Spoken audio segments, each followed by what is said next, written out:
Hi there, this is Ilana from Life Well Cruised, and today what I'm going to be doing is talking about the situation that happened on a recent cruise on the Norwegian Spirit, where passengers actually engaged in a protest that became almost a bit of a riot in the cruise ship atrium. So what we're going to be doing is talking about that situation, but mostly about the lessons that we can learn from this.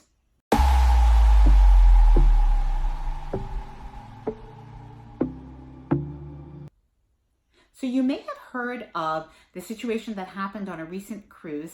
This cruise ship, the Norwegian Spirit, was sailing from Southampton and doing a 14-night cruise, leaving Southampton, which is about an hour and a half from London, and it was going to Norway and to Iceland and to Amsterdam and that whole region there, which incidentally, during the month of October, probably is normally pretty rough weather in that area. But as soon as the passengers got on board, they ended up finding out that due to weather and storms, that their cruise line itinerary was going to be changing. So we're going to be talking about that and the situation that led up to this protest. But more importantly, I think, how the passengers handled it, how the cruise line handled it, and what lessons we could all learn from this. Now, if you do like this video, I would ask you if you could please give it a thumbs up. Let me know that you like this, because I really actually haven't engaged in any commentary on this YouTube channel yet. And the reason being, I really felt that there was so much talked about this already, and I thought everything really had been said, and I've been listening myself. I think it's very interesting, but I didn't think I had anything to add to it. However, this morning, I was actually listening to Cruise Radio News. Doug, he had a terrific podcast about this very situation, and he actually interviewed a cruise passenger that was on the ship, and I thought it was really insightful. There was a ton of great information. So I will actually leave the link to that podcast below, but it inspired me to create this video.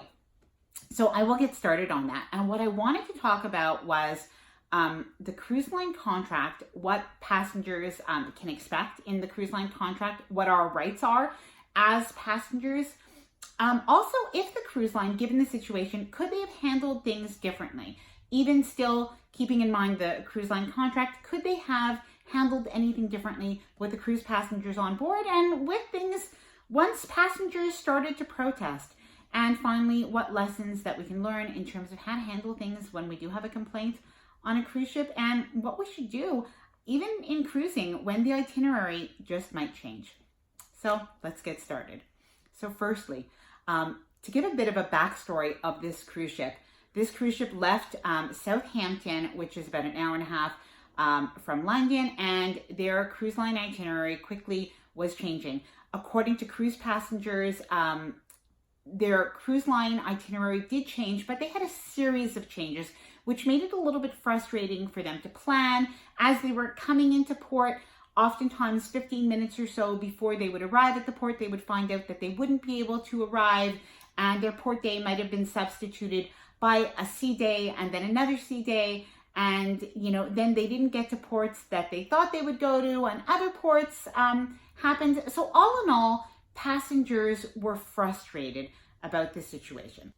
So to get into a bit of the backstory of this, in a nutshell, what happened was cruise passengers got on their cruise in Southampton, and it was a 14-day cruise. And from the time that they got on, due to weather, there were changes in the itinerary.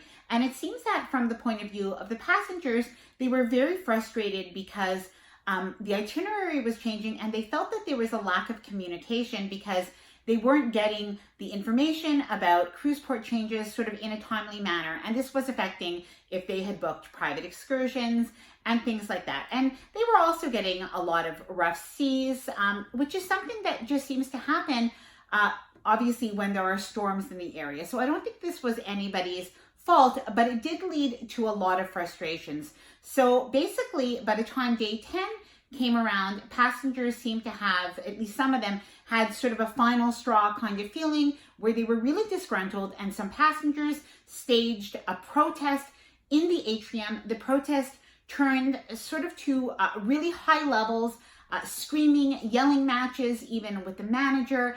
And this really left a really unpleasant situation for the passengers that were on board. Some of them engaged in writing signs and screaming and yelling and protesting from what we've seen from videos and what all accounts that we hear.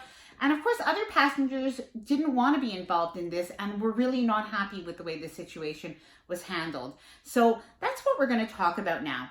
So the first thing that we have to talk about is the cruise line contract. And so when we are embarking on a cruise ship, the first thing that we need to know about is before we even embark, we are agreeing to the cruise line contract. And the cruise line contract states that the cruise line does reserve the right to change the itinerary as they see fit. And it usually does happen for weather-related or safety reasons. So that is something I think as cruise passengers, we do have to understand, even if we're not always happy, they're not going to put cruise passengers and the vessel in harm's way. And that I think we could all agree is what we want. So even though in the moment we may be frustrated about it, given the situation, it's really probably the only prudent thing to do for the cruise line. So that's from the point of view of the passengers. Now, could Norwegian Cruise Line have handled things any differently? Now, what Norwegian Cruise Line did do is they gave a 25% future cruise credit, which I applaud the cruise line for doing that. I think that that was something that was a good gesture to do for these passengers, but they gave this credit after the protest. So now, in my opinion, I think that the cruise line could have handled things a little bit differently. Well, they don't have to. They did let things boil over a little bit, and people were really frustrated. And so I do think sometimes that a goodwill gesture, even though the cruise line doesn't have to, and it's not in the contract, I do think that goes a long way to make people a little bit more understanding. So I do hope that Norwegian Cruise Line maybe revisits and looks at how they handled the situation, and if things could be done differently, could have been done differently, but hopefully so that nothing like this repeats itself in the future. And I can give you an example. On our first cruise, we sailed, and we actually sailed knowingly. We booked a cruise during hurricane season. Now, we did have insurance, so that was all something that was good. But our cruise, that was a 7-day cruise, was shortened to 5 days. And we couldn't have blamed the cruise line. It was Royal Caribbean. And there was a hurricane. Flights weren't flying in. There was nothing that they could have done. But I can tell you, even though this was 15 years ago, we have told this story many times. So I think that a goodwill gesture goes a long way. Royal Caribbean, what they did was they gave us the option to cancel our cruise. But beyond that, we did decide to go on the cruise. They gave us a large onboard credit at the time, as well as 50% off a future cruise that we took within the next year of that cruise. And from that cruise that we did the first time, we actually brought our kids on the first cruise, their first cruise, and we sailed for many years with Royal Caribbean. And I have truthfully told this story many times. I really appreciated Royal Caribbean's goodwill gesture. And it really, in our eyes, really made us think very highly of Royal Caribbean. So I do think that cruise lines, when they do goodwill gestures, even though they don't need to, I do think that goes a long way for cruise passengers that are on board, as well as really good word of mouth, because people do talk and they tell their friends, and so that's what I think on that side. Although Norwegian didn't have to do any sort of larger goodwill gesture, I do think that to have done something before cruise passengers were already so disgruntled would have been good. It could have been maybe an onboard credit. It could have been, maybe internet usage to contact private shore excursion vendors, but something to make cruise passengers, something to communicate with cruise passengers to say, we understand your frustrations and we want you to have as wonderful time as you can. Thirdly, cruise passengers behaving this way. Is this okay? It's absolutely not okay. And I do think that cruise lines, if this is going to be something that's going to be something that cruise passengers might think of engaging in, I think cruise lines do have to think about how to handle this, because just like on a flight, we don't want unruly passengers. It becomes a dangerous situation. Although this is a ship, it's a little bit different. But this kind of behavior is really not okay. It is okay to be upset. It is okay to go see guest services. It's okay to ask for a meeting with one of the managers when they can see you. There are ways to handle complaints. but screaming and yelling in this kind of manner, I don't think is okay. Is signing a petition okay? Is okay? I'm not going to say that that's not okay, but and to these passengers' credit, it did not become violent. So I will state that. But I do think that as cruise passengers, when we have a complaint, we do have to engage in complaining in a more productive manner. Now, in this case, they did get the 25% future cruise credit. So it might be sending a message that this is okay. They did actually get 25% for all passengers, a 25% credit on a future cruise after this protest. And in that way, I don't think that was the right way to handle it, because we don't want to encourage this kind of behavior. It's just not something that we want on a cruise ship. And at the same time, it actually did affect people who wanted to just enjoy that day at sea, maybe just relax, go and have a coffee in the atrium. They couldn't do so. And I really do kind of feel badly for the staff on board the cruise ship, that the staff at guest services probably didn't deserve all that was kind of coming at them. They had no fault in it, and they were kind of stuck. Now, finally, the lessons that we can learn from this. So there are actually a few things that came to mind in terms of lessons.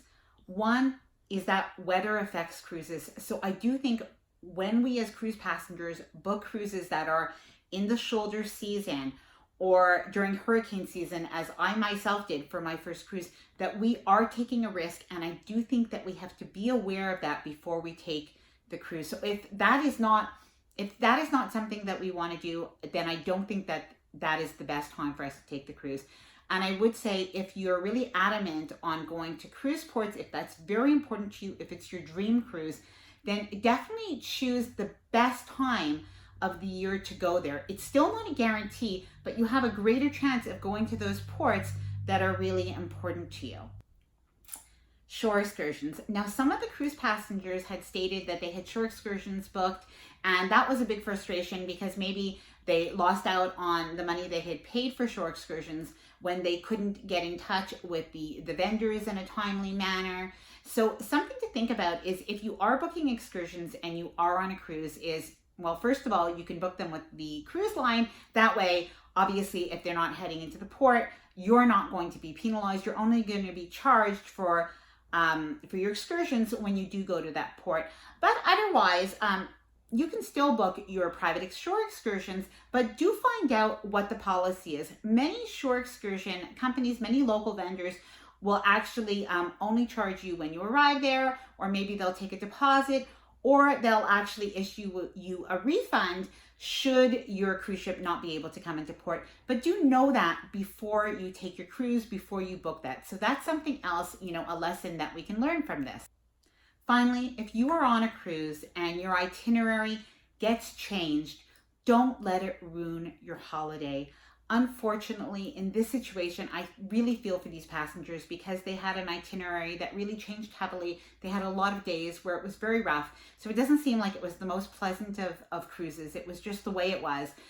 So this is not a usual situation, but it can happen that your cruise itinerary is changed for a variety of reasons. So don't let it ruin your holiday. Be flexible, enjoy yourself, hang out with your friends and your loved ones, see something different. And that is just a lesson that we can learn, is when we are cruising, we do have to be a bit flexible. So let me know what you think. Do you think that the passengers were wrong, or were they in the right? Do you think that the cruise line went overboard and gave too much? Do you think that they should have given more? Was the way they handled it just right? Let me know in the comments below what you think. And if you did like this video, please give it a thumbs up. I really do appreciate it. And leave me that comment below. I'd love to know what you think of this situation. Now, I am on Facebook and I am on Instagram, and I'd love to connect with you there. Happy cruising.